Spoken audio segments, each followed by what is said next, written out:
Chapter 1. The relentless fluorescent lights of Sal's diner buzzed overhead, mocking Maya's exhaustion. It was just past 11 p.m. on a Saturday, usually the busiest time, but tonight the rain kept most customers away. Only a few regulars lingered over coffee, their faces reflected in the rain-streaked windows. Maya moved between tables, wiping down counters, her body aching from a full day cleaning offices, followed immediately by this waitressing shift. She'd barely made it on time, a mad dash from one job to the next, which meant she hadn't had a chance to run her usual errand, buying diapers. A sharp, sudden wail cut through the diner's low hum. Leo, her 6-month-old son, tucked away in his carrier in the back storeroom, was crying again. Maya's stomach clenched. She saw Sal, her perpetually grumpy boss, scowl from behind the counter. "Maya," he barked, his voice rough. "Control that kid. Customers are trying to eat." "Sorry, Sal," she mumbled, hurrying towards the back. This wasn't the first time. Bringing Leo to work was against the rules, a desperate measure she only took when childcare fell through, which was often. She found Leo red-faced and squirming. "Shh, baby, almost done," she whispered, checking his diaper. Wet. Heavily so. He needed changing immediately. She reached for her diaper bag, praying she had enough to get through the last few hours of her shift. Her fingers closed on empty plastic. Panic, cold and sharp, shot through her. No. She remembered using the last one during her frantic rush from the cleaning job, meaning to grab a pack from the supermarket across the street before starting here. But she'd been late. So late. Leo's cries intensified, echoing in the small storeroom. Sal appeared in the doorway, his face thunderous. "Maya, I warned you. This is the last time. You either shut that kid up or you don't bother coming back Monday. Got it?" The ultimatum slammed into her, stealing the air from her lungs. Losing this job wasn't an option. It was barely enough, but it was all that stood between her and eviction. Tears of frustration and sheer exhaustion pricked her eyes. She had $4. Payday was days away. The supermarket was right there, mocking her. Her cracked phone felt heavy in her pocket. Brenda, her sister. The last resort. Swallowing the bitter taste of shame, Maya pulled out the phone. Her fingers shook as she tried to punch in Brenda's number, the screen blurring through her tears and fatigue. "Please, I'm desperate. Need $20 for diapers. We'll pay back Friday." She hit send, a silent sob escaping her lips. She didn't notice the single digit her trembling finger had missed. Her desperate plea wasn't heading to her sister. It was flying through the digital night to a number shielded by layers of wealth and secrecy, about to land in the hands of a man who commanded empires, unaware that his world was about to collide with hers over a pack of diapers. Chapter 2. Miles away, in a penthouse suite that overlooked the glittering, rain-slicked cityscape, Kaelen Blackwood stared at the glowing screen of his encrypted phone. The message was an anomaly, a tiny digital ghost that had somehow slipped past layers of security designed to keep the mundane world at bay. $20 for diapers. The sheer absurdity of it almost made him smile, a rare, unused expression on his face. He was in the middle of finalizing a multi-billion-dollar acquisition, his mind juggling global markets and ancient pact treaties, and this raw human plea had landed directly in the center of his highly controlled universe. His first instinct was to delete it, to dismiss it as spam or a pathetic wrong number. His beta, a stern man named Marcus, standing nearby with a stack of reports, would have ordered the number traced and blocked within seconds. But something stayed Kalen's hand. Desperate. The word resonated with an unexpected frequency. He, an alpha whose power was absolute, whose wealth was immeasurable, hadn't felt true desperation in centuries. Yet this unknown woman's simple, stark plea reached past the jaded layers of his immortality. Beyond the strangeness, there was something else, a faint, almost imperceptible hum beneath the surface of the message, an echo. His wolf, usually a silent, disciplined presence within him, stirred restlessly. It sensed something. A scent carried on the digital wind, a connection that defied logic. He reread the message, focusing not on the words, but on the feeling behind them. Vulnerability, fear, and an undercurrent of fierce protective love. For her child, he realized. This wasn't just a wrong number. It felt significant. An odd, illogical pull toward the stranger and her small, mundane crisis. Kaelen Blackwood did not believe in accidents. Everything happened for a reason. And the reason this message had bypassed his security to land directly in his hand was a puzzle he suddenly felt compelled to solve. He ignored the waiting reports, ignored Marcus's questioning look.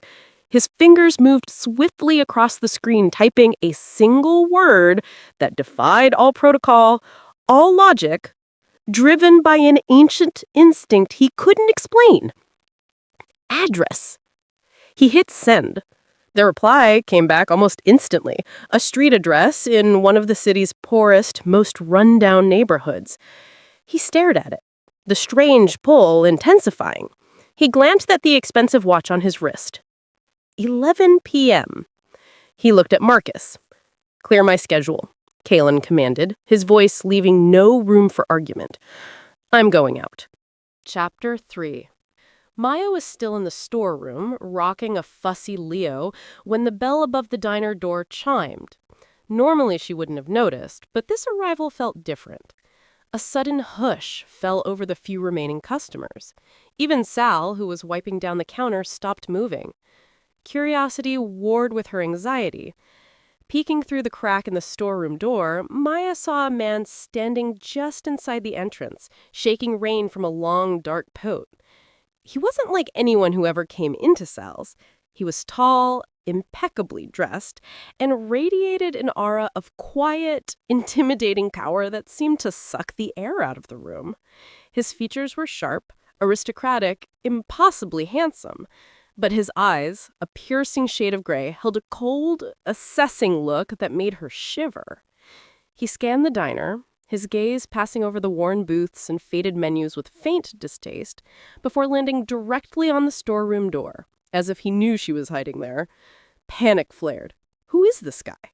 Surely Brenda hadn't sent someone. Her sister barely had gas money, let alone the funds to hire whatever this man was. He moved further into the diner, his steps silent on the linoleum floor. Sal hurried over, wiping his hands nervously on his apron. "Can I help you, sir?" The man ignored Sal completely. His attention remained fixed on the storeroom. "I received a message," he said, his voice a low, calm timbre that nonetheless commanded the entire room's attention. "Someone here requires assistance." Maya's blood ran cold. Oh no, he was talking about her text. But how? She hadn't sent it to him. Had Brenda forwarded it? Was this some kind of cruel joke? Leo started fussing again, a small whimper that seemed impossibly loud in the sudden silence. The man's gaze sharpened, zeroing in on the sound. Taking a deep breath, Maya pushed the storeroom door open and stepped out, holding Leo close. I sent the text," she stammered, feeling the heat rise in her cheeks under the stranger's intense scrutiny. "It was a mistake, a wrong number. I'm so sorry to have bothered you." He just looked at her. His cold, gray eyes swept over her worn uniform, the baby held protectively in her arms, the exhaustion etched onto her face. He inhaled, almost imperceptibly, and something flickered in his gaze, a flash of shock, recognition, and an emotion she couldn't begin to name. It was as if he was seeing not just a tired waitress, but something profound, something impossible. He took a step closer, his focus entirely on her, the rest of the diner fading away. "Mistake or not," he said softly, his voice a low vibration that resonated deep within her, "assistance was requested."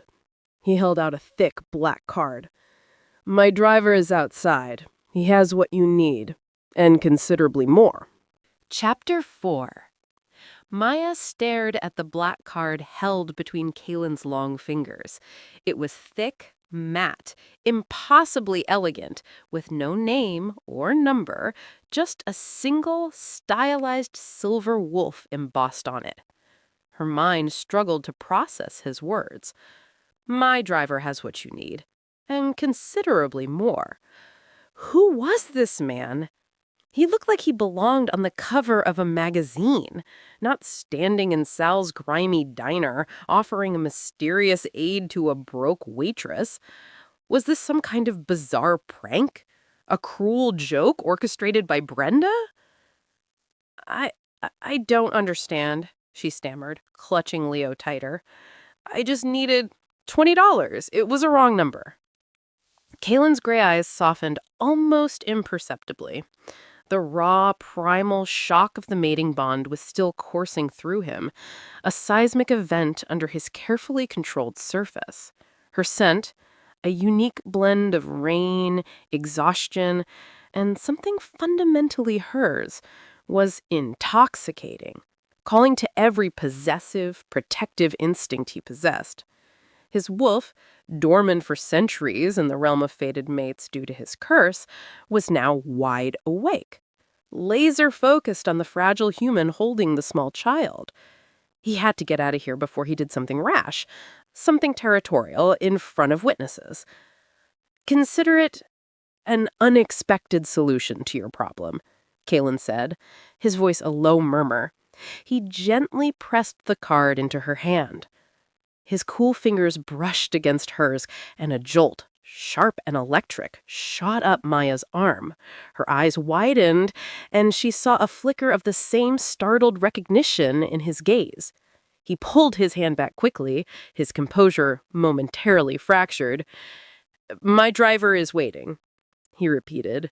His voice regained its cool authority. He gave her one last intense look, a silent promise hanging in the air, then turned and strode out of the diner as silently as he had entered, leaving a stunned silence and the faint, intriguing scent of ozone and old money in his wake.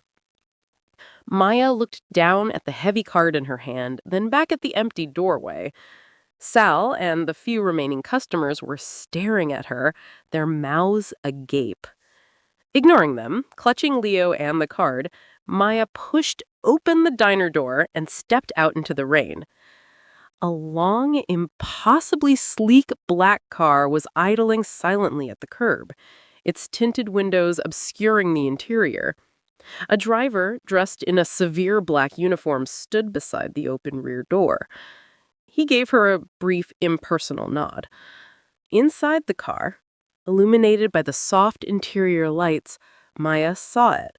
Not just a pack of diapers, but several large boxes, along with bags filled with baby formula, new clothes, and nestled among them, a thick envelope bulging with cash. It was more money she had ever seen in her entire life. This wasn't help. This was something else entirely. Something overwhelming and terrifying and utterly inexplicable. Chapter 5. Maya stood frozen on the wet sidewalk, rain plastering strands of hair to her face, Leo stirring against her shoulder. The sheer volume of goods inside the car was staggering. Diapers, yes, but boxes of them. Formula, soft blankets, tiny clothes far nicer than anything Leo owned. And the envelope. It sat innocently on the plush leather seat, thick and heavy with promise and danger. This wasn't $20. This was a life-altering amount of money. The uniformed driver remained by the open door, his expression perfectly neutral, his posture rigid. He didn't speak, didn't rush her. He simply waited, an extension of the silent, commanding presence of the man who had sent him. Maya's mind raced. Who was that man? Why would he do this? Was it some kind of trap? A cruel joke? Was she expected to do something in return? Fear warred with desperate need. The image of Sal's angry face, the threat of losing her job, the gnawing reality of her empty cupboards. It was overwhelming. Leo whimpered, nuzzling against her neck, a small, warm reminder of why she had sent that desperate text in the first place. Her pride, her fear, her confusion, none of it mattered as much as her son. Taking a shaky breath, Maya stepped forward. "Thank you," she whispered, though the driver gave no indication he heard. She reached into the car, her hands trembling, as she gathered the bags and boxes. The envelope was last. It felt impossibly heavy. She tucked it deep into her pocket, feeling its weight like a brand against her hip. The driver efficiently closed the door, the sound a soft, expensive click. He slid back into the driver's seat, and the car pulled away from the curb as silently as it had arrived, its taillights disappearing into the rainy night. Maya was left standing on the sidewalk, surrounded by an improbable bounty, the diner's harsh light illuminating her stunned face. She hurried back inside, juggling the bags and Leo. Sal was waiting, his arms crossed, his expression a mixture of suspicion and awe. "Who the heck was that?" he demanded, eyeing the expensive-looking bags. "And what's all this?" I don't know," I stammered, avoiding his gaze. "He had the wrong number, but—" Her voice trailed off. How could she possibly explain this? Sal grunted, his eyes narrowing. "Wrong number, huh? Looked like trouble to me. Don't go bringing your problems here, Maya. I run a clean place." He walked away, leaving her standing there, the weight of the mysterious stranger's intervention settling heavily upon her. She had diapers. She had money. But she also had a dangerous, powerful man's attention, and she had no idea what that truly meant. Chapter 6. The sleek black car glided through the rain-slicked city streets, its interior silent except for the rhythmic sweep of the windshield wipers. Kalin sat in the back, staring out at the blurred lights, but he wasn't seeing the city. He was seeing her face. Maya. Her wide, tired eyes, the vulnerability etched around her mouth, the fierce, protective way she held her child. And beneath it all, that scent, the undeniable, soul-shattering scent of mate. His wolf, a creature of ancient power and primal certainty, was pacing restlessly within him, exhilarated and possessive. Mate, ours, found her. But Kalen's mind, honed by centuries of logic, control, and the bitter reality of his curse, rebelled. It was impossible. His bloodline was cursed. The magic that allowed alphas to recognize their fated mates had been severed generations ago. He had resigned himself to a life of duty without connection, a powerful but solitary existence. How could this human, found through a random, desperate text message, be the one? Yet the electric jolt when their fingers brushed, the way her scent had bypassed every logical defense to slam directly into his soul, it was undeniable. The car pulled into the private underground entrance of his skyscraper headquarters, a fortress of steel and glass that pierced the stormy sky. He strode through the silent, opulent lobby, ignoring the respectful bows of his security detail. Marcus met him at the private elevator, his usually stoic face etched with concern. "Alpha," Marcus began, "your abrupt departure. Is everything satisfactory?" Kalin raved a dismissive hand, his mind still reeling. A minor anomaly. Resolved. He stepped into the elevator, the scent of rain and cheap diner coffee clinging faintly to his expensive coat, and beneath it, the intoxicating, unique fragrance of her. Marcus followed, frowning slightly. "The acquisition papers require your final sign." "Later." Kalin cut him off, his voice sharper than intended. He needed space. He needed to think. The elevator doors slid shut, encasing him in mirrored silence. He caught his reflection. The powerful alpha, the trillionaire, the master of his domain. But tonight, for the first time in centuries, his reflection felt incomplete. Back in his penthouse overlooking the sprawling city, Kalin stood by the floor-to-ceiling windows. He should be reviewing reports, making calls, ruling his empire. Instead, he pulled out his phone and accessed a secure surveillance feed. He typed in the address Maya had sent. A greeny black and white image appeared, the entrance to a rundown apartment building. He watched a strange, unfamiliar tightness in his chest until he saw her struggle through the door, laden with the bags his driver had delivered, her small child nestled against her shoulder. She looked exhausted, overwhelmed, but safe. For now, his wolf growled protectively. He couldn't explain it. He couldn't justify it. But he knew with absolute certainty that he could not simply walk away. Chapter 7. Maya felt like she was living in a dream, or perhaps a nightmare disguised as a fairy tale. Her tiny apartment, usually echoing with the sounds of Leo's cries and her own wary sighs, was now overflowing. Boxes of diapers were stacked against the wall. The small refrigerator was full of fresh food and formula. Soft, new baby clothes lay folded on her worn sofa. And the envelope. She hadn't even counted the money inside, afraid the sheer amount would make it feel even less real. It sat hidden beneath her mattress, a secret hoard that felt both like salvation and a dangerous debt. She tried to rationalize it. Maybe the man was an eccentric philanthropist who got a kick out of anonymous good deeds. Maybe it was a genuine wrong number that had somehow landed on the phone of someone incredibly wealthy and impulsively generous.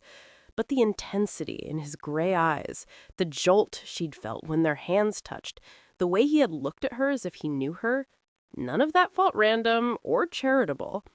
It felt possessive, calculated. Despite her fear, the relief was undeniable.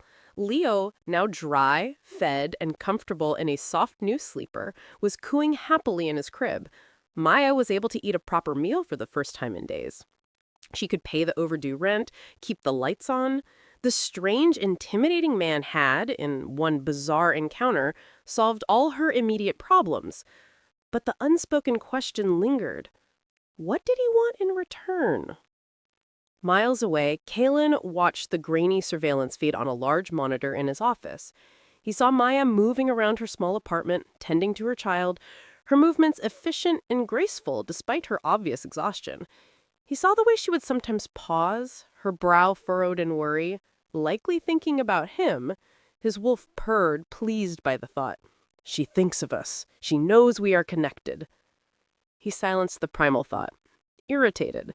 This was illogical. She was a human. He was alpha. His curse made a true bond impossible. This feeling was an anomaly, a dangerous distraction. He should sever the connection, block her number, erase the encounter from his meticulously ordered existence. Yet he couldn't bring himself to do it. The image of her, so fragile yet so resilient, stirred something in him. A protective instinct stronger than centuries of disciplined control. He found himself typing a message before he could stop himself, his fingers moving with a will of their own. Are the supplies sufficient? He hit send, then immediately regretted it. It was too personal, too involved. He watched the screen intently. Seconds later, a reply appeared. More than sufficient. Thank you. Who are you? He stared at her question, the simple, direct query cutting through all his layers of power and secrecy. Who was he? He was his mate, but he couldn't tell her that. Not yet. Maybe never. Instead, he typed back a single evasive word. Chapter 8. Maya stared at the single-word reply. Concerned.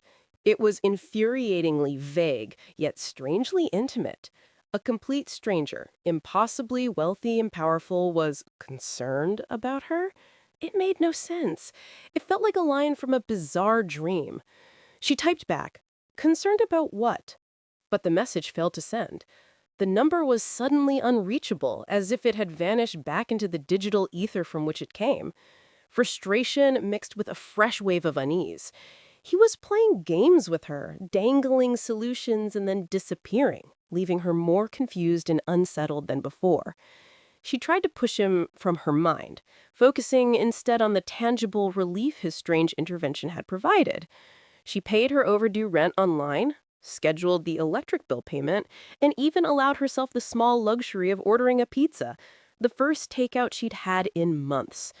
Holding Leo, who was now fed, changed, and content, She felt a moment of fragile peace. Maybe, just maybe, this was simply a bizarre stroke of luck, a weird glitch in the universe that had worked out in her favor. But the feeling didn't last. As she ate her pizza, her gaze kept drifting to the window, half expecting to see the sleek black car parked outside, or the man with the stormy gray eyes watching her from the shadows. The envelope of money under her mattress felt less like a gift and more like a retainer, a down payment for a service yet to be named. Meanwhile, Kaelen stood on the rooftop helipad of his building, the cold rain doing little to cool the turmoil within him. He had cut off the communication, a necessary act of control, but the connection lingered. Her scent seemed imprinted on his senses. Her bewildered, tired face was etched into his mind. Concerned. The word felt inadequate, laughably understated. He wasn't concerned. He was consumed. His wolf paced relentlessly, demanding action. Go to her, claim her, protect her. But the curse, the cold, logical part of his mind, whispered poison. It's a trick, a hallucination. The curse wouldn't allow this. She's human. She's fragile. Our world will destroy her. He ran a hand through his rain-soaked hair, torn between primal instinct and centuries of ingrained caution. He couldn't stay away. The pull was too strong, too real. But he couldn't simply appear at her door again either. That would terrify her, confirm her fears that he was some kind of predator. He needed a reason, a plausible excuse to see her again, to test this impossible connection, to understand why the universe had thrown this struggling human mother directly into the path of a cursed alpha king. He needed a way back into her life that felt less like an intrusion and more like fate. An idea began to form. Subtle, manipulative, but undeniably effective. He knew exactly how to see her again. Chapter 9. The next morning, Maya woke to the insistent buzzing of her phone. It wasn't a text this time, but a call from an unknown number. Hesitantly, she answered, bracing herself for a debt collector or another complaint from Sal. Miss Martinez? A crisp, professional female voice inquired. Speaking, Maya replied cautiously, shifting Leo to her other hip. My name is Eleanor Vance, the voice continued, smooth and efficient. I'm calling from Blackwood Enterprises. Our CEO, Mr. Kaelen Blackwood, was hoping to speak with you regarding a potential employment opportunity. Maya almost dropped the phone. Blackwood Enterprises. She knew the name, of course. Everyone in the city knew the name. It was a corporate behemoth, a global empire with its fingers in everything, from technology to finance. And Kaelen Blackwood? He was the reclusive, almost mythical figure at its head, a man whose face rarely appeared in public, whispered about in hushed, intimidated tones. The man from the diner. Concerned. Employment? Maya stammered, her mind struggling to connect the dots. I don't understand. How did you get my number? Mr. Blackwood mentioned he had a brief interaction with you recently. He was impressed by your composure under pressure. We have an opening for a personal assistant position within his private household staff. The hours are flexible, the salary is exceptionally generous, and on-site childcare is provided. Mr. Blackwood specifically requested we reach out to you. It was insane. A trillionaire CEO offering her, a waitress with a high school diploma, a high-paying job with childcare because he was impressed after a 2-minute encounter in a greasy spoon? It was obviously a pretext, a way for him to insert himself back into her life. The logical part of her brain screamed, run. This man was dangerous, powerful, and clearly operating by rules she couldn't comprehend.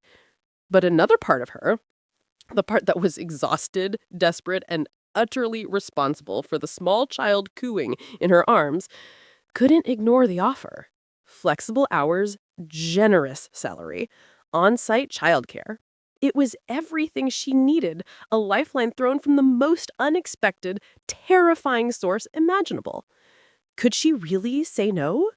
Could she afford to? He would like to meet with you this afternoon to discuss the details. A car will be sent for you at 2 p.m. Will that be acceptable, Miss Martinez? Maya looked down at Leo, at his trusting, innocent face. Then she thought of the envelope of cash under her mattress, a down payment on a debt she didn't understand. She was already entangled. Maybe the only way out was further in. Yes, Maya heard herself say, her voice barely a whisper. That will be acceptable. Chapter 10. The black car that arrived precisely at 2 p.m. was the same impossibly sleek vehicle from the night before. Maya, holding Leo, hesitated on the curb, her heart pounding. Getting into this car felt like stepping through a one-way mirror into another world. The driver, the same stoic man, held the door open without a word. With a deep breath, Maya slid into the luxurious back seat, the scent of leather and Kalen's faint, unique fragrance enveloping her. The windows were completely tinted. As the car pulled away, she felt the mundane world disappear, replaced by a sense of hushed, controlled isolation. The car drove not to a gleaming downtown office building, but back towards the industrial district, eventually turning into the same unmarked warehouse she now knew concealed Kalen's hidden empire. They passed through the holographic brick wall and into the vast, silent underground courtyard. This time, the driver escorted her not to a guest room, but directly to a private elevator that ascended with dizzying speed. The doors opened onto a space that stole her breath. It wasn't an office. It was a sprawling penthouse apartment that seemed carved from glass, steel, and shadow. Floor-to-ceiling windows offered a panoramic view of the city, gray and rain-washed under the afternoon sky. The furnishings were minimalist, expensive, and starkly beautiful, echoing the man himself. And there he was, standing by the window, looking out at his domain, Kaelen Blackwood. He turned as she entered, and the casual power emanating from him was even more potent here, in his lair. He wore dark trousers and a simple cashmere sweater that probably cost more than her annual rent, looking less like a CEO and more like a predator surveying his territory. His stormy gray eyes met hers, and the intensity of his gaze made her knees weak. The memory of their brief electric touch at the diner surged between them. "Miss Martinez," he said, his voice a low, smooth rumble. "Thank you for coming." He gestured towards a seating area with plush modern sofas. "Please, sit." Maya perched nervously on the edge of a sofa, clutching Leo a little tighter. The woman from the phone, Eleanor Vance, entered silently, placing a tablet on the low table between them. "The employment contract," he explained. "Standard terms, though I believe you'll find the compensation package significantly above standard." He hadn't mentioned their previous encounter. He was playing the role of a detached, powerful CEO, but his eyes told a different story. They kept flickering towards Leo, a strange, unreadable mix of curiosity and something fiercely protective in their depths. "The on-site nursery is state-of-the-art. Your son will receive the finest care while you are working." He leaned forward slightly, the mask slipping just a fraction. "Or you may keep him with you, if you prefer. My household is adaptable." Chapter 11. Maya looked from Kalen's intense gray eyes to the tablet displaying the contract, then down at Leo cooing softly in her arms. Keep him with me. The offer was unexpected, a crack in the smooth corporate facade he was presenting. It spoke directly to her deepest fear, being separated from her son. This man, this trillionaire alpha, understood that keeping Leo close was non-negotiable, or perhaps he simply wanted her complete, undivided attention with no reason for her to leave. Either way, the offer was a powerful lure. "Why?" Maya asked, the word escaping before she could stop it. Why me? There must be thousands of qualified assistants in this city. Why offer this job to a waitress you met for 2 minutes because of a wrong number? Kalin leaned back, steepling his fingers, his expression becoming carefully neutral again. Let's just say I have a unique ability to recognize potential, he replied smoothly, and I believe in acting decisively when I see it. Your resourcefulness in acquiring assistance was noteworthy. That kind of initiative is valuable. He was twisting the truth, framing her desperate, terrified plea as a sign of ambition. It was a lie, but it was a plausible one, a corporate justification for an action driven by pure, primal instinct. He gestured toward the tablet. The salary is detailed on page 3. It's enough to ensure you and your son are well taken care of. No more double shifts, no more worrying about rent or diapers. He was laying out the bait, appealing directly to her exhaustion and desperation. He was offering her not just a job, but a complete escape from the life that was slowly crushing her. Maya felt dizzy. It was too much, too fast. One moment she was facing eviction, the next she was being offered a 6-figure salary and on-site childcare by a mythical CEO who might also be something not human. Her fear hadn't vanished, but it was being rapidly overshadowed by the sheer, overwhelming temptation of the offer. A life where she could afford diapers without begging. A life where she could spend evenings with Leo instead of slinging hash for strangers. A life where Sal couldn't threaten her very existence. She looked at Kaelen, trying to read past the cool, controlled mask. What did he really want? Was it just proximity? Or something more? The memory of that electric jolt when their hands touched, the strange recognition in his eyes, it hinted at something deeper and more dangerous connection. But could she really walk away from this? Could she condemn herself and Leo to continued poverty out of fear of the unknown? And the job? She asked, her voice barely a whisper. What would I actually be doing? Chapter 12. A faint, almost imperceptible smile touched Kalen's lips. It didn't quite reach his eyes, but it held a hint of satisfaction, as if her question was the one he had been waiting for.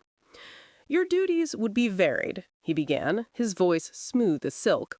Primarily managing my personal schedule, liaising with my household staff, overseeing certain domestic arrangements, ensuring my private life runs as efficiently as my public one.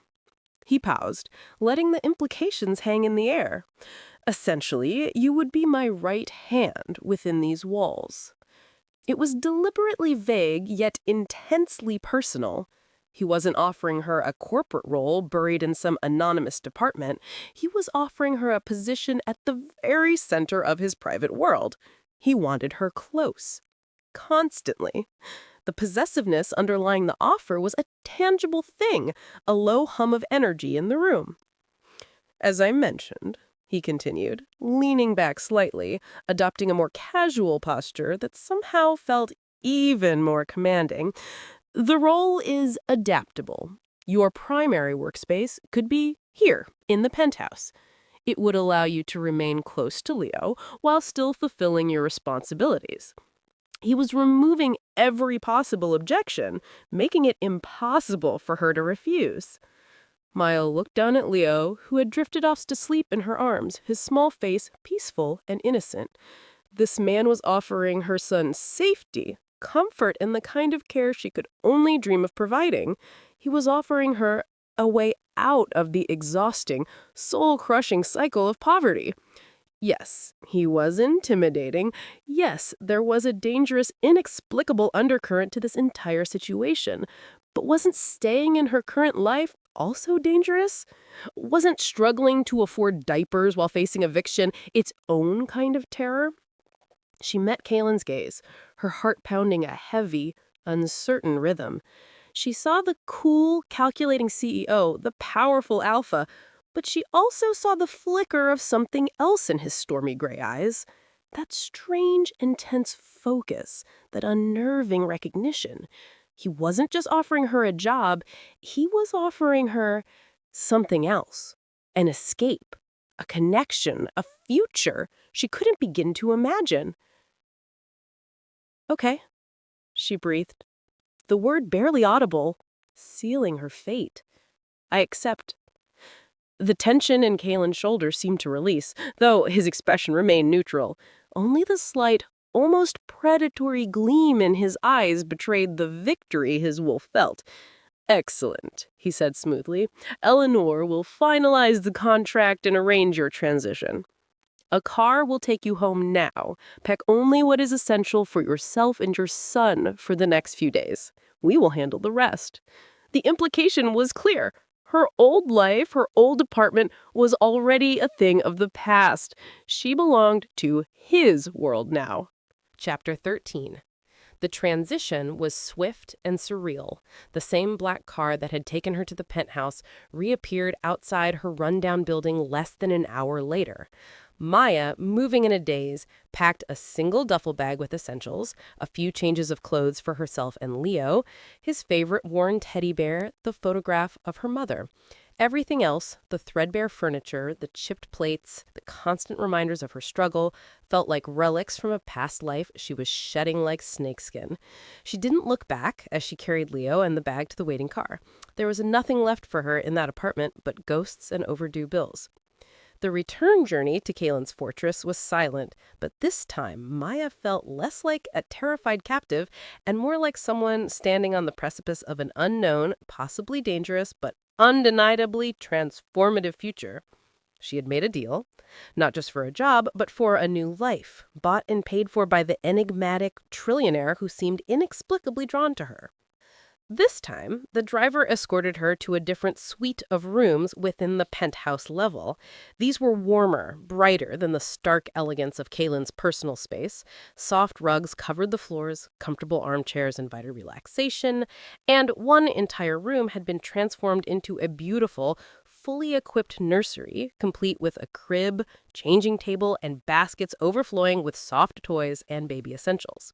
It was a haven, a sanctuary designed specifically for her and Leo. Kaelen had anticipated her every need, creating a space where she could feel not just safe, but truly cared for. Ilara, the kind-faced servant from Kalen's staff who had handled the contract details, met her there. "Welcome, Ms. Martinez," she said, her smile genuine. "Mr. Blackwood has instructed that you're to want for nothing. Please let me know if there is anything at all you or the little one require." Ilara's demeanor was respectful, but there was an undercurrent of profound awe, as if Maya were some kind of mythical creature. That evening, after settling Leo into his new crib in the nursery, Maya stood by the vast window, looking out at the glittering cityscape. It felt like staring at a different planet. Just 24 hours ago, she had been sobbing in a storeroom, desperate for $20. Now she was living in a palace in the sky, employed by a man whose wealth and power defied comprehension.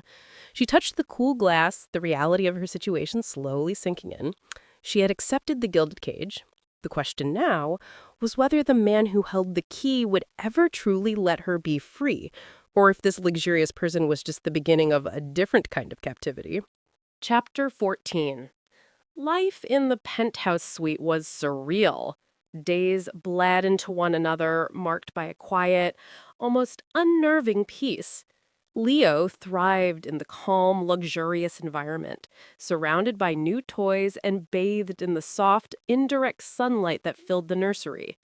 Maya, free from the crushing weight of financial desperation and the exhaustion of juggling two jobs, found herself with something she hadn't had in years. Time. Time to breathe. Time to heal. Time to simply be with her son. Kalin, true to his word, was largely absent during the day, consumed by the demands of his empire. But his presence lingered. Fresh flowers appeared in her rooms daily, exotic, beautiful blooms she couldn't name.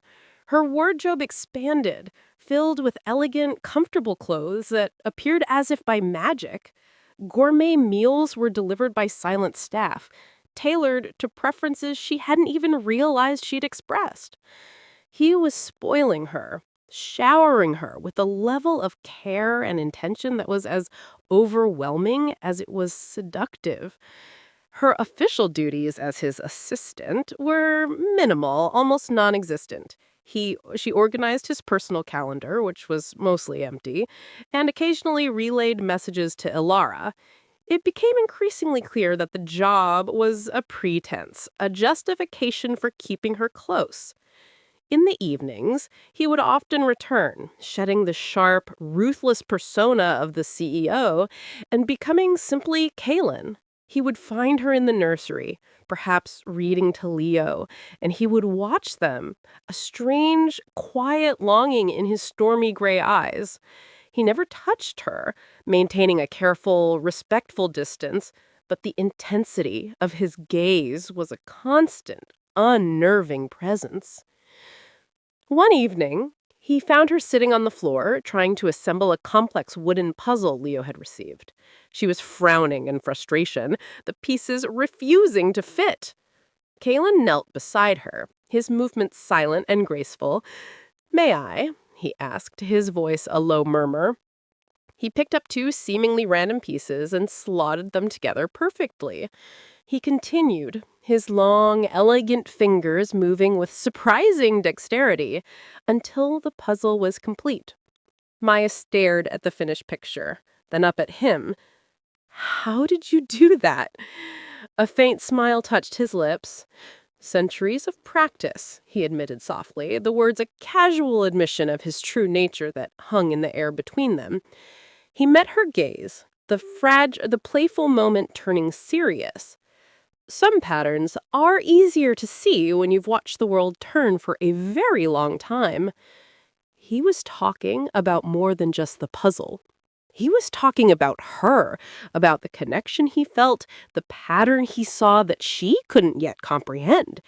The air crackled with unspoken tension, the fragile piece of her gilded cage momentarily charged with the dangerous, undeniable magic of the Alpha King. Chapter 15. Kalen's casual admission of his age and the shared moment over the puzzle created a subtle but significant shift. The careful distance he had maintained began to shrink, replaced by an increasing curiosity about her, the human who smelled like his impossible mate.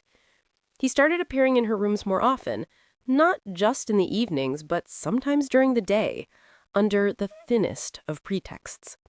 He'd bring rare first editions of books he thought she might enjoy, discuss potential menus with a gravity usually reserved for corporate mergers, or simply stand by the window, watching the city below, while asking her quiet questions about her day. Maya found herself cautiously opening up. His presence was still intimidating, a low hum of power beneath the surface, but the fear was slowly being replaced by a hesitant fascination. He listened, truly listened. When she spoke of her exhaustion working 2 jobs, he didn't offer pity, but a quiet, intense focus that made her feel heard in a way she never had before. When she described Leo's first smile, a genuine, almost imperceptible softness touched Kalen's eyes. One afternoon, he found her staring wistfully out the window at the rain-washed city below.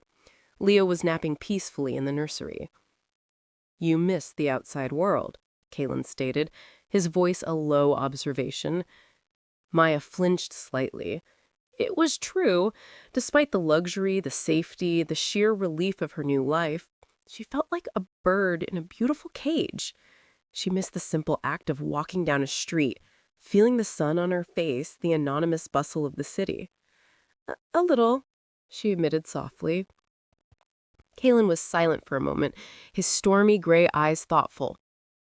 "There is a place. My family has maintained a private conservatory for generations. It simulates a natural environment. It is safe. Would you care to see it?" The offer was unexpected. A glimpse beyond the penthouse walls into another part of his hidden world. A flicker of her old fear returned, leaving the known safety of her suite felt dangerous.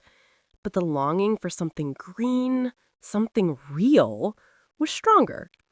"Yes," she whispered, "I'd like that very much." He offered her his arm, a formal, almost courtly gesture, that made her heart skip a beat.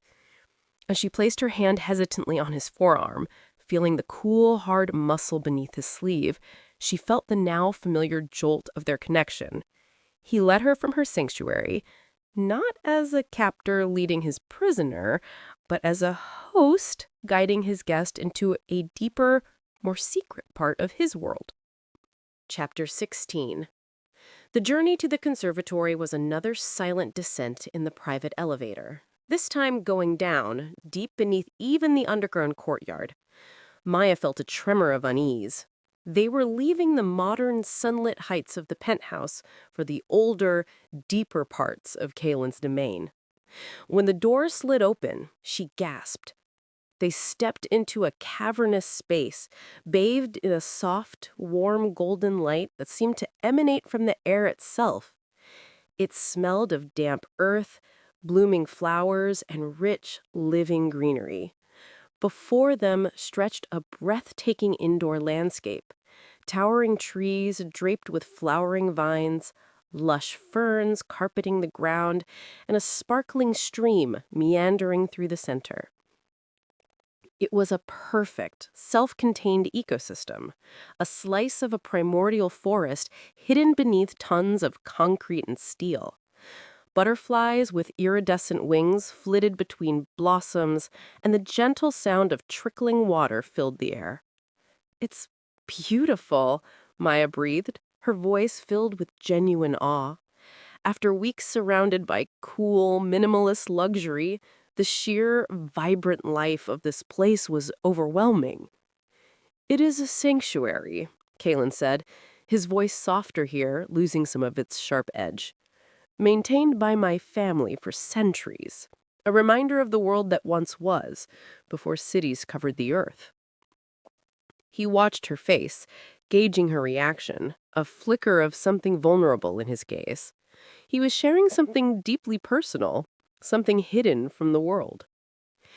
He led her along a winding stone path, pointing out rare bioluminescent flowers that glowed with a soft blue light in the shadier corners, and ancient trees whose bark felt like warm velvet.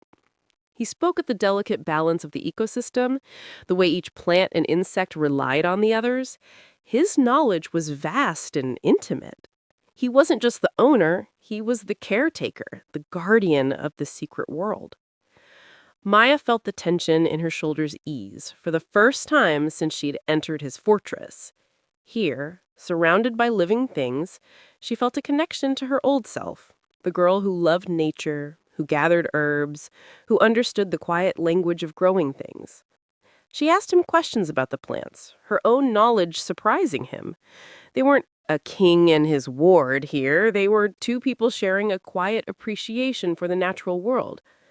As they stood by the stream, watching small, jewel-toned fish dart beneath the surface, Kalin turned to her.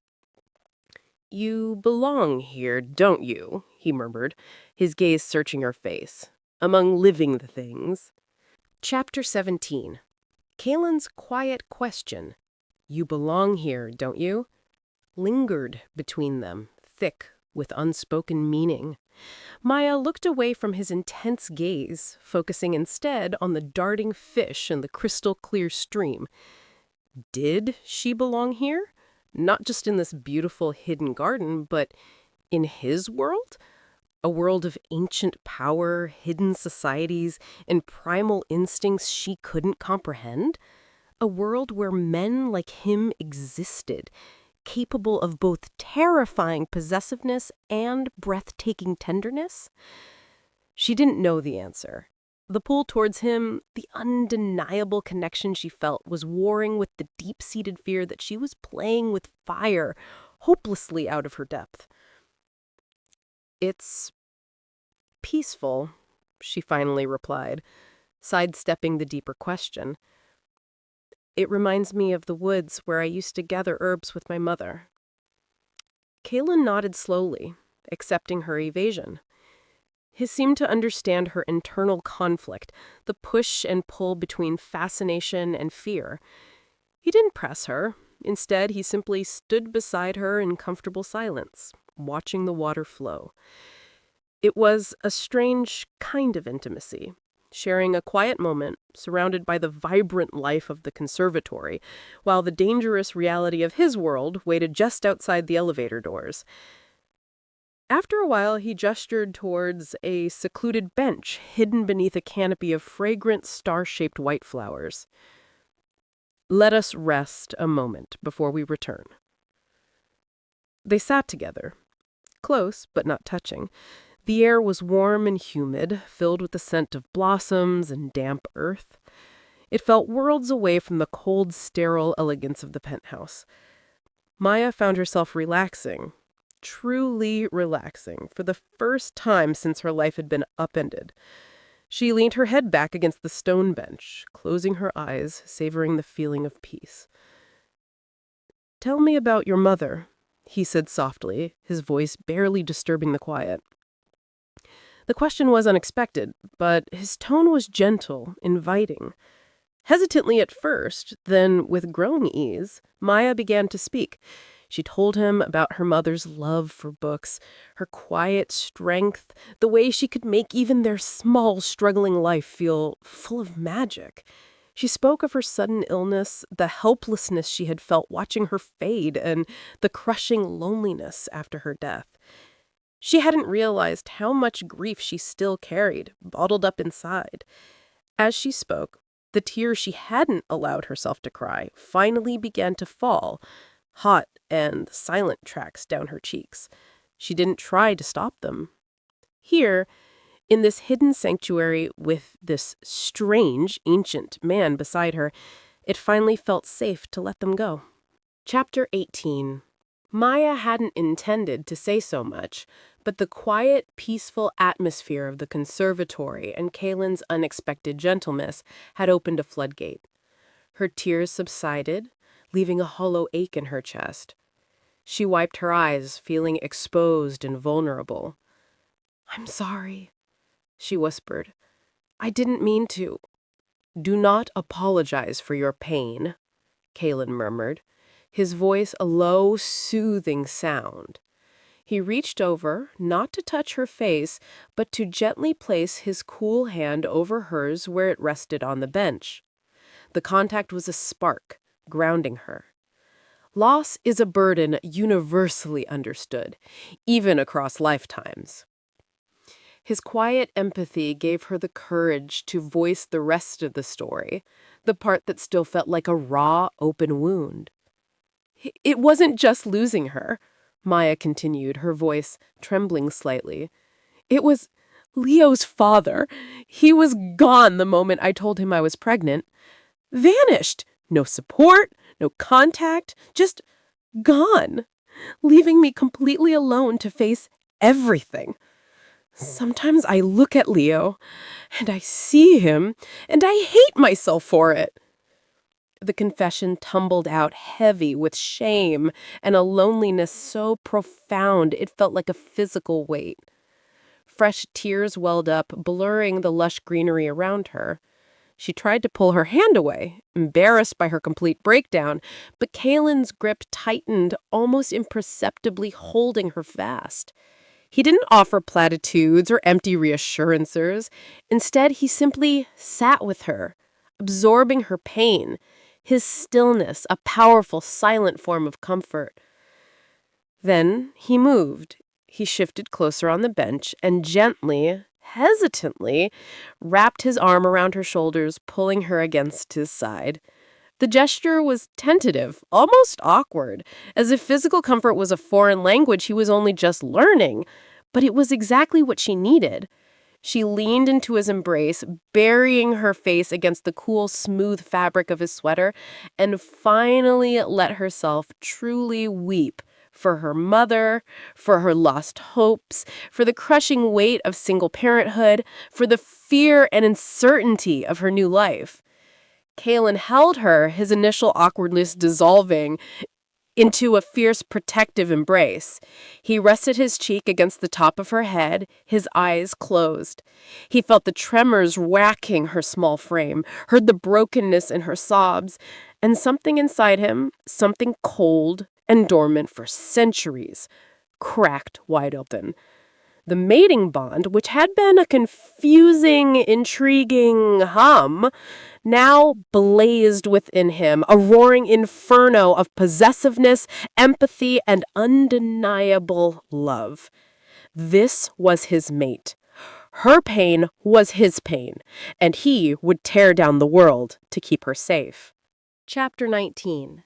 Maya cried until the tears finally subsided, leaving her feeling raw and empty, but strangely lighter. She stayed nestled against Kalen's side, the steady, unnatural stillness of his body a comforting anchor. His embrace wasn't awkward anymore. It felt possessive, protective, utterly certain. He held her as if he had been waiting centuries for this exact moment, for the right to offer comfort, to shield her from the storm. The air in the conservatory seemed to hum with the unspoken energy that now flowed freely between them. Slowly, gently, Maya pulled back, wiping the lingering moisture from her cheeks. She felt embarrassed by her outburst, but met his gaze directly. His stormy gray eyes, usually so cold and controlled, were now filled with a warmth so intense it was almost overwhelming. He saw her, not just her pain, but the strength it had taken to survive it. And she saw him, not just the powerful alpha or the trillionaire enigma, but the lonely soul who had found an unexpected connection in her brokenness. "Thank you," she whispered, the words inadequate but deeply felt. He simply inclined his head, his gaze never leaving hers. "There is no need for thanks between us, Maya." The quiet possessiveness in his tone, the implication of us, sent a shiver down her spine that had nothing to do with fear. He rose from the bench, his movements fluid and graceful, and held out his hand. "Come," he said softly, "it is time to return." She placed her hand in his without hesitation. This time, the jolt of their connection was not a surprise, but a familiar, welcome current. He didn't let go as they walked back along the winding stone path, their fingers interlaced. The silence between them was no longer tense or uncertain. It was filled with the quiet understanding that something profound and irreversible had just happened. As they stepped back into the sterile modern elevator, leaving the warmth and life of the conservatory behind, the shift in their dynamic was palpable. He hadn't just offered her comfort, he had claimed her vulnerability, woven into the fabric of their bond. She hadn't just accepted his embrace, she had allowed him past her defenses, trusting the predator with her deepest wounds. They had entered the conservatory as a king and his ward, bound by mystery and obligation. They were leaving as something far more complex, far more dangerous, and infinitely more intimate. The burning romance had truly begun. Chapter 20.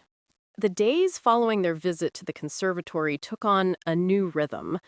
The fragile truce had blossomed into something warmer, more tentative.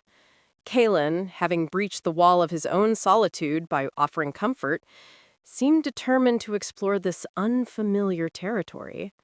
He began to actively court Maya, not with grand, empty gestures, but with quiet, thoughtful actions tailored specifically to her. He discovered her love for history, a passion buried beneath the demands of survival. One evening, he led her not to the conservatory, but to his private, climate-controlled archive, a vault filled with artifacts from millennia of human and werewolf history. He showed her handwritten letters from ancient queens, maps drawn by forgotten explorers, and illuminated manuscripts that shimmered with dormant magic. He watched, a rare, genuine smile touching his lips, as her eyes lit up with the pure, unadulterated joy of discovery.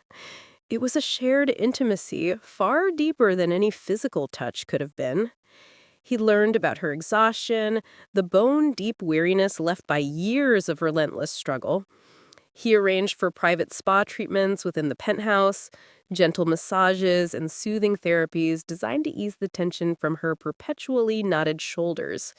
He insisted she take time for herself, ensuring Leo was cared for by Alara, while Maya simply rested, read, or rediscovered the simple pleasure of quiet contemplation. He was spoiling her, yes, but it felt less like the actions of a possessive owner and more like the tender care of someone trying to heal wounds he hadn't inflicted but felt responsible for. He also brought the outside world to her. Knowing she missed the simple act of being outdoors, he transformed one of the large penthouse balconies into a miniature rooftop garden. Planters filled with fragrant herbs, flowering vines, and even a small lemon tree appeared overnight. He would join her there in the evenings, the glittering cityscape spread out below them, and they would simply sit together in the quiet, breathing in the scent of growing things.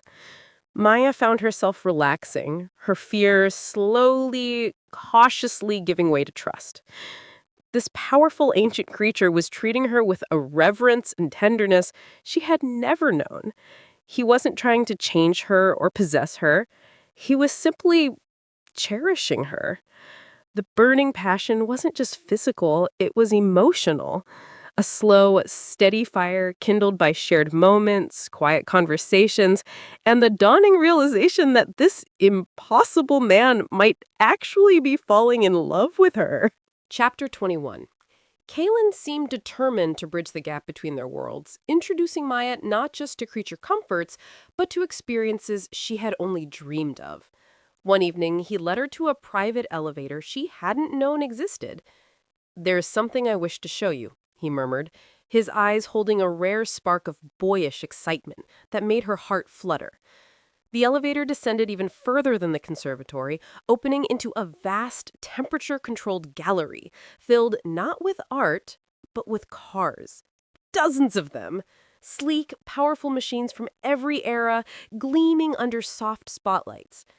"My one true vice," Kalin admitted, a faint smile playing on his lips as he ran a hand over the fender of a vintage silver Aston Martin. "The mechanics of internal combustion. A fascinatingly inefficient yet beautiful human invention." Maya, whose only experience with cars was praying her ancient sedan would start each morning, stared in awe. "You collect them?" "I enjoy driving them," he corrected gently. "Speed. Control. A different kind of freedom." He stopped beside a breathtakingly modern, low-slung supercar, its color the deep red of arterial blood. "This one is my current favorite. Would you care for a demonstration?" Before Maya could fully process the question, he was opening the passenger door. Hesitantly, she slid into the low seat, the scent of expensive leather and raw power surrounding her. Kalin got in beside her, the small cockpit suddenly charged with his presence. With a low, throaty roar, the engine sprang to life. They didn't drive through the city. Instead, Kalin guided the car through a series of underground tunnels Maya never knew existed, emerging miles outside the city limits onto a deserted stretch of highway bordered by dark forests. Then he accelerated. The sheer, brutal force pinned Maya back against her seat, a gasp escaping her lips. Trees became green blurs. The world outside dissolved into streaks of light and shadow. It was terrifying, exhilarating, a rush unlike anything she had ever experienced. She risked a glance at Kalin. His face, illuminated by the dashboard lights, was relaxed, alive. The weary king, the haunted alpha, was gone. In his place was a creature reveling in pure, unrestrained speed. His gray eyes, usually so controlled, gleamed with a wild, almost feral light. For the first time, she saw a glimpse of the wolf beneath the sophisticated facade, not as a threat, but as a being capable of fierce, untamed joy.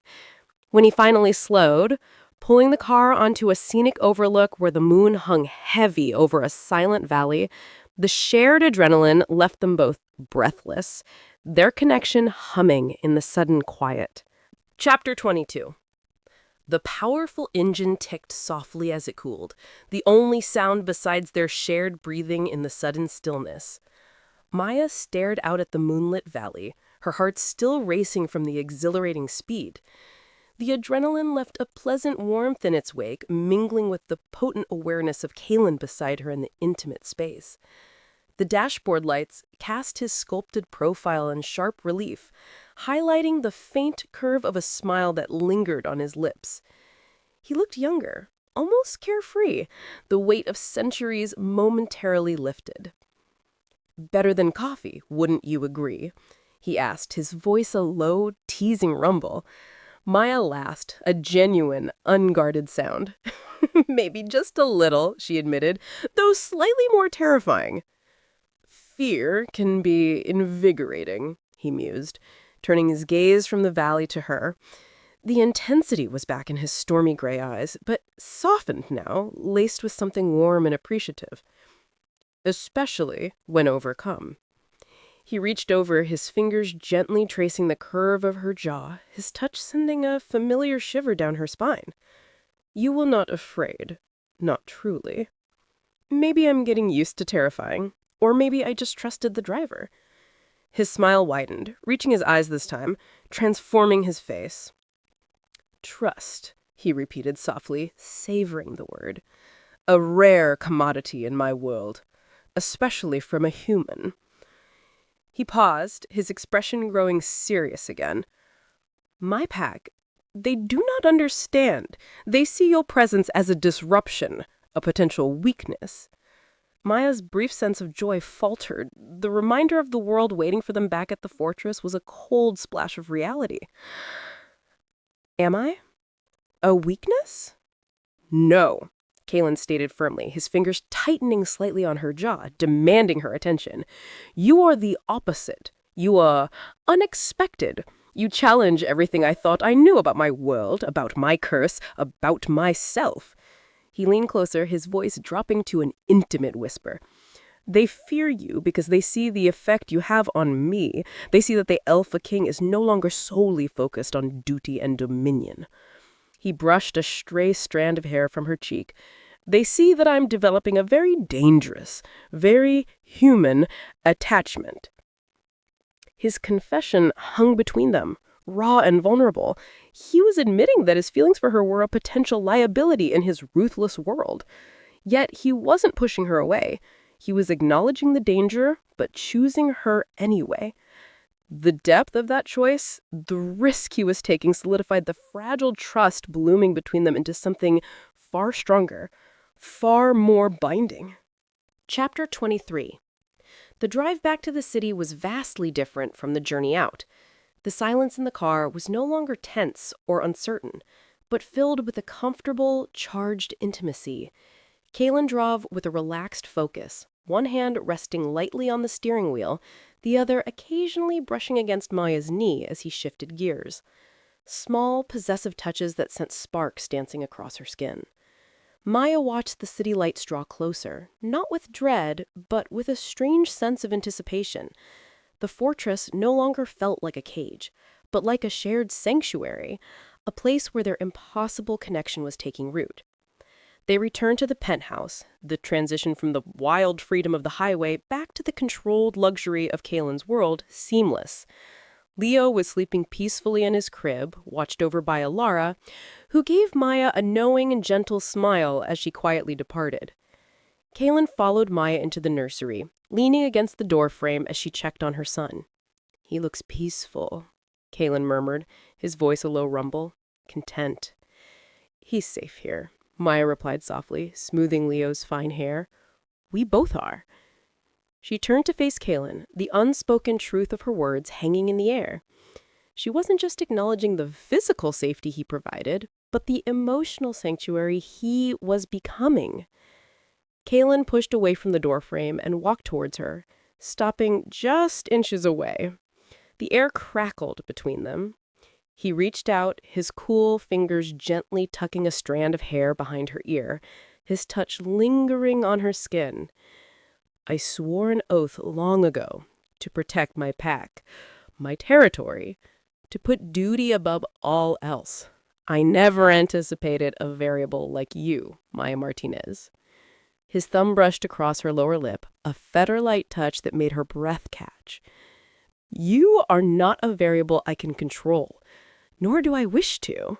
But others, they will see you as a threat, a vulnerability. He was warning her again, reminding her of the danger that lurked just beyond the walls of their fragile bubble. But his warning felt different this time. It wasn't just a king stating a political reality. It was a man expressing his fear for the woman he was coming to love. Then we'll face them together, Maya whispered, her own hand rising to rest against his chest, feeling the unnatural stillness beneath the fine fabric. His eyes flared at her touch, a spark of ancient power igniting in their depths. The slow burn of their connection was about to erupt into an undeniable flame. Chapter 24. Kalen's hand tightened instinctively where Maya's rested against his chest, trapping her touch against him. The connection, the warmth seeping from her palm into his ancient, still heart, was a sensation he hadn't known he craved until this moment. His carefully constructed control, honed over centuries, wavered under the intensity of her simple, trusting gesture. The Alpha King, who commanded legions and controlled global markets, found himself utterly undone by a soft touch and a quiet declaration of allegiance. Together, he echoed, the word a rough whisper. He leaned down, his forehead resting against hers, his eyes closing briefly as he absorbed the reality of her presence, her scent, her unwavering belief in them. The mating bond, once a confusing, impossible anomaly, now felt like the only solid truth in his long, cursed existence. It pulsed between them, a silent language of devotion and burgeoning passion. He pulled back slightly, his stormy gray eyes blazing with a fierce, possessive light. The time for caution, for subtle courtship, was over. His wolf, his very soul, demanded more. His hand slid from his waist, moving upwards to cup her face, his thumbs stroking the soft skin of her cheeks. Maya, he breathed, her name a prayer and a promise. He kissed her. Not gently this time, but with all the pent-up hunger and desperate longing of centuries spent alone. It was a kiss that claimed, consumed, and worshipped. It spoke of moonlit drives, shared secrets in ancient libraries, and the terrifying relief of finding an anchor in an endless gray sea. Maya gasped, melting into his embrace, her arms wrapping around his neck, returning the kiss with an equal, answering fire. All her fear, her uncertainty, her lingering doubts about his world and her place in it dissolved in the heat of his touch. This was real. This powerful, dangerous, ancient creature loved her. And she, the struggling single mom who had texted him by mistake, loved him back with a ferocity that surprised them both. The room seemed to fade away, the city lights outside blurred into streaks of color. There was only him, his cool lips moving against hers, the solid strength of his body holding her close, and the undeniable truth of their connection igniting into a raging inferno. This was no longer just about safety or survival.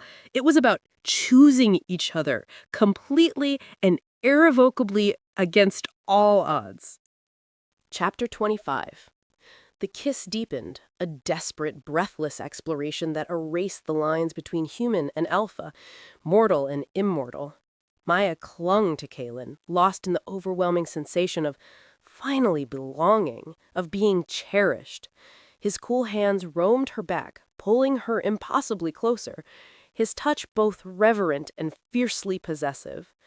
The air crackled with the raw power of their bond, a magic that was both ancient and startlingly new. When they finally broke apart, gasping for air, they simply held each other, foreheads pressed together, the silence charged with the magnitude of what had just passed between them. Kalen's stormy gray eyes, usually so guarded, were now wide open, filled with a raw, unguarded adoration that made Maya's heart ache.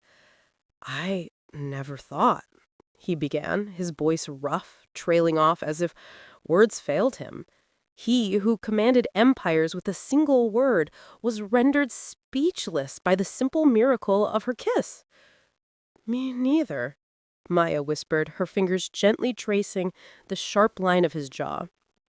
This fragile, perfect moment, however, was destined to be short-lived. A sharp, urgent chime echoed through the penthouse, a security alert Kalin couldn't ignore. Instantly, the lover vanished, replaced by the Alpha King. His eyes hardened, his body tensing. He gently but firmly set Maya aside and moved to a sleek, integrated communication panel on the wall. "Report," he commanded, his voice once again the cold instrument of authority. Marcus's voice came through the speaker. "Alpha, perimeter breach, sector Gamma. Multiple signatures, moving fast. Not rogues, this is coordinated. They bypass the outer wards." Kalen's face became a mask of stone, but Maya saw the flash of cold fury in his eyes. Sector Gamma. That was the sector containing the private elevator access, the route he had taken her to the conservatory. Someone knew. Someone was targeting her. He didn't hesitate. "Lock down the penthouse. Initiate Omega Protocol," he ordered. Alarms began to chime softly throughout the suite as unseen metal shutters slid into place over the vast windows, plunging the room into a secure twilight. "Marcus, meet me at the nexus point. Full defensive posture." He cut the communication and turned to Maya. The tenderness was gone, replaced by the grim focus of a warrior preparing for battle. "Stay here," he commanded, his voice leaving no room for argument.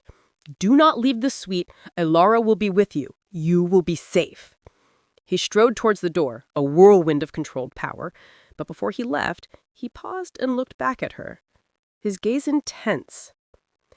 "They have made a grave mistake," he said, his voice a low, deadly promise. "They have threatened what is mine." And then he was gone, leaving Maya alone in the suddenly fortified penthouse, the echo of battle alarms replacing the quiet intimacy of moments before. The fragile peace was shattered. His enemies were coming for her. Chapter 26. The heavy click of the final security shutter locking into place echoed the sudden, frantic pounding of Maya's heart.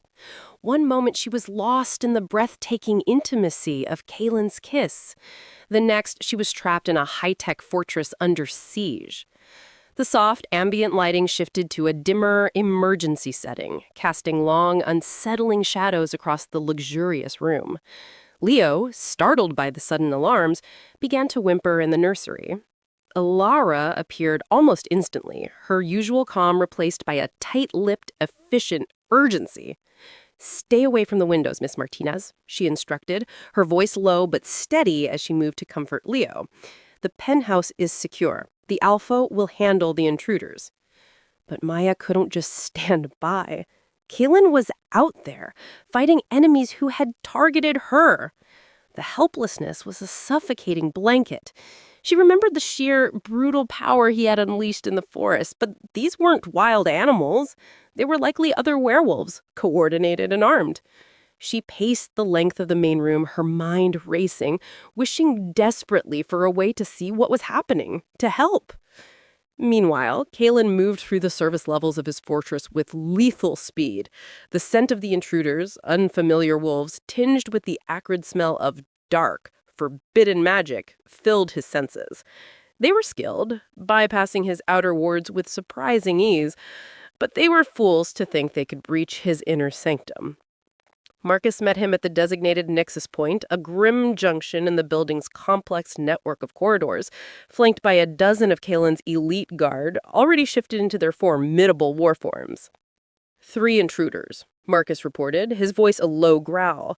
Moving towards a private elevator shaft, they used cloaking magic, but they couldn't hide their scent from the Alpha. Kalin didn't need to give the order. His pack warriors moved with silent, deadly precision, fanning out to intercept the attackers. Kalin himself melted into the shadows, a phantom of vengeance heading directly for the source. He found them near the elevator, 3 large, dark-furred wolves, their eyes glowing with an unnatural red light, the telltale sign of forbidden blood magic. They were attempting to override the elevator's security codes. They sensed him a fraction of a second too late. Kalin descended upon them not as an alpha king, but as pure, unrestrained predator.